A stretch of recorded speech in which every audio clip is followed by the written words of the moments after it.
A wannan mako da muke ciki, ƙungiyoyin matasa na ƙasa suka gana da masu ruwa da tsaki na cikin wannan ƙasa. A wannan mako da muke ciki ne, ƙungiyoyin matasa na ƙasa suka gana da masu ruwa da tsaki na wannan ƙasa a dangane da wasu batutuwa da suka shafi rayuwar matasan wannan ƙasa. Kuma wannan ganawa tana zuwa ne a daidai lokacin da aka jiyo kalaman ministan noma na ƙasa yana bayyana cewa ko shakka babu wannan wani lokaci ne da ya kamata ya haɗa kai da shugabannin wannan ƙasa domin lalumo wasu hanyoyi da ya kamata a bi ganin an agazawa rayuwar matasan wannan ƙasa. Ministan noma na ƙasa ya bayyana cewa ko shakka babu wannan wani lokaci ne da ya kamata ya haɗa kai da masu ruwa da tsaki kuma masana tattalin arziki na cikin wannan ƙasa domin ganin an lalumo wasu hanyoyi da ya kamata a bi wajen ganin an taimaka wa matasa wajen sama musu ayyukan yi a cikin wannan ƙasa. Kuma a cewar ministan noma na ƙasa, matasan da suka fito daga karkara ko shakka babu su ne suka fi buƙatar ayyukan yi a daidai wannan lokaci. To sai dai wannan kalamai na ministan noma ana ganin sun yi hannun riga da kalaman wasu daga cikin ƙungiyoyin fararen hula na ƙasa inda suka bayyana cewa ko shakka babu matasan da suka fito daga cikin birane sun fi kowa buƙatar aikin yi a daidai wannan lokaci duba da yawansu.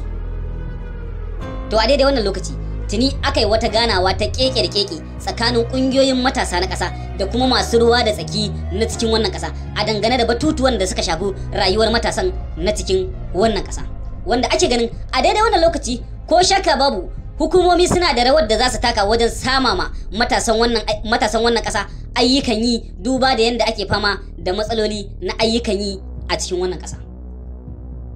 Tuni dai ƙungiyoyin matasa na cikin wannan ƙasa suka gana da masu ruwa da tsaki na wannan ƙasa, kuma a yayin wannan ganawa an tattauna batutuwa da dama da suka shafi rayuwar matasa da kuma suka shafi al'amuran yau da kullum na cikin wannan ƙasa, har ma da batun tattalin arziki na cikin wannan ƙasa, kuma har da batun tsaro na cikin wannan ƙasa, wanda a cewar ƙungiyoyin matasa na wannan ƙasa, matasa suna da rawar da za su taka a fannuka da dama 100% a cikin wannan ƙasa. Kuma a cewar ƙungiyoyin matasan wannan ƙasa, a ƙarshen wa'adin gwamnatin da ya gabata sun samu ganawa da masu ruwa da tsaki na wannan gwamnati wacce ta gabata ƙarƙashin jagorancin shugaba Alhaji Isuhu Muhammadu. To sai dai a cewar ƙungiyoyin matasa na ƙasa a wannan lokaci duba da ganawar da suka yi da masu ruwa da tsaki na wannan gwamnati, hakan bai sa an samu wani canji ko kuma wani ci gaba ba a dangane da wannan ganawa da suka yi tsakaninsu da hukumomi na wannan lokaci.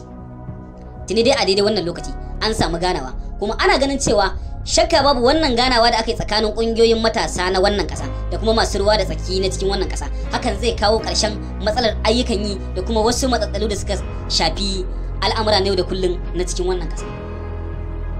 Tuni dai ƙungiyoyin fararen hula da kuma ƙungiyoyin matasa na ƙasa suke kira zuwa ga shugabannin wannan ƙasa da su tahi tsaye wajen lalumo wasu hanyoyi da ya kamata a bi wajen ganin an dafa ma rayuwar matasa na cikin wannan ƙasa.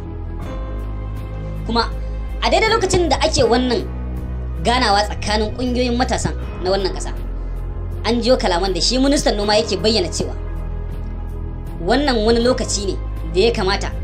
ya haɗa kai da masu ruwa da tsakin wajen ganin an lalumo hanyoyi da ya kamata a bi an dafa ma rayuwar matasa na cikin wannan ƙasa, wanda shi ministan noma na ƙasa ya bayyana cewa matasan da suka fito daga karkara su ne suka fi buƙatar ayyukan yi a daidai wannan lokaci, wanda su kuma ƙungiyoyin fararen hula suke ganin cewa ko shakka babu matasan da suka fito daga cikin birane su ne wanda suka fi buƙatar ayyukan yi duba da yawansu, wanda ake ganin kalaman sun yi hannun riga da na ƙungiyoyin fararen hula da kuma na ministan noma na ƙasa. Daidai a daidai wannan lokaci ƙungiyoyin matasan na ƙasa sun yi ganawa ta keke tsakaninsu da masu ruwa da tsaki na wannan ƙasa, kuma a yayin wannan ganawa an tattauna batutuwa da dama da suka shafi rayuwar matasan wannan ƙasa da ma kuma ita kanta wannan ƙasar baki da. Tuni dai a yanzu an zuba ido a ga me zai faru tsakanin masu ruwa da tsaki da kuma ministan noma na ƙasa.